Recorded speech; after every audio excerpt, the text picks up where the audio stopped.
Getty Astro, Ali Campbell and Mickey Virtue of UB40 last weekday. Younger brother Duncan, embarrassing, for continuing to sing his songs, despite leaving the band more than a decade ago. Now Robin, 61, who, like Ali, 59, continues to perform as UB40, insists his brother has no business continuing to use the band's name. There was no battle when Ali left, he spent 5 years performing under his own name, it's only in the last couple of years that he's trying to steal our name, basically, says Robin, who explains that his original band never stopped performing and simply replaced Ali as the frontman with Duncan, 58. Ali resigned.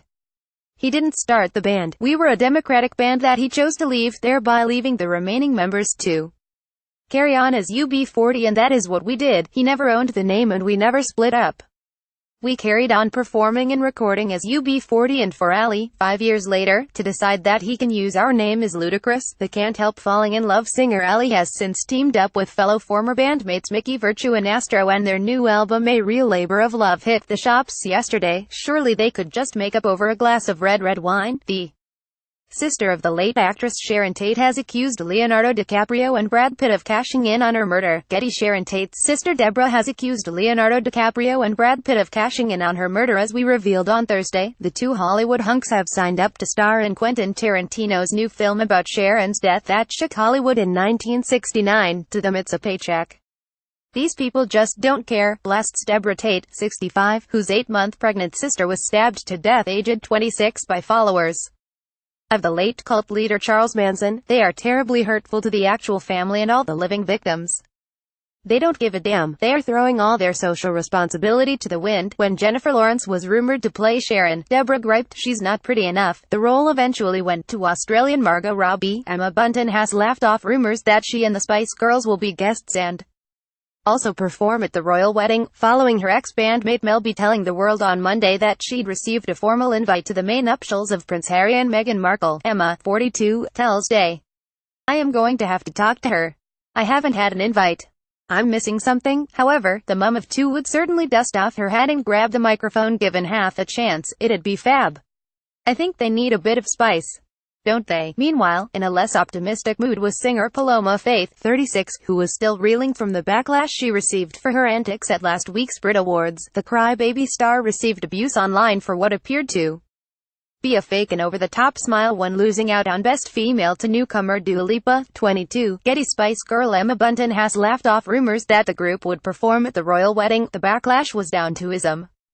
"I think it's really sad they don't do that in the male category," she said. "They never say they lost out to this guy and have cameras pan to look at their face." The event, held at London's Hammersmith Apollo, saw other celebs, including socialite Abby Clancy, presenter Eileen Klass and model Daisy Lowe brave the freezing conditions to watch performances by the likes of Sam Smith and Rita Ora. Catherine Tate is hosting next month's prestigious Olivier Awards. Getty. Catherine Tate is hosting next month's prestigious Olivier Awards. The comedian, 49, reveals she landed the gig after bumping into a decision maker for the award ceremony on a night out at the theater. "In the interval he went off to get me an ice cream. I was vegan at the time so I put it under my seat," explains Catherine, best known for her TV roles in the Catherine Tate sketch show as the swearing nan and stroppy teenager Lauren "Am I Bovard" Cooper. At the end he said he worked for the Oliviers and they were talking about me that day so he thought it was a sign. Aside from Catherine's TV work, her numerous stage credits include a 2011 West End production of Much Ado About Nothing with her Doctor Who co-star David Tennant. The Oliviers will take place at London's Royal Albert Hall on April 8 and will be broadcast on ITV. Jennifer Lawrence thinks about pushing people onto the tracks whenever she takes the train. Getty. Jennifer Lawrence said she thinks about pushing people onto the tracks whenever she takes the train. The 27-year-old actress admitted to having the troubling thoughts while taking a lie detector test for Vanity Fair magazine, during which she was asked to make a decision over redirecting a speeding train so that it hit only one person or allowing it to plow into a group of 20 people. Although she said she'd pull the train's reverser handle, she admitted, "Every time I am in the subway I always thinking about pushing people on the tracks. I don't get tempted to do it but it crosses my mind." The Oscar winner has become known for her unconventional humor and left-field remarks. Last month, she faced criticism after responding to Ab Fab star Joanna Lumley's gushing welcome onto the BAFTA stage as a bit much. Jennifer, who insisted her remark was a joke, has since declared, "I'm not going to joke anymore. They never go right.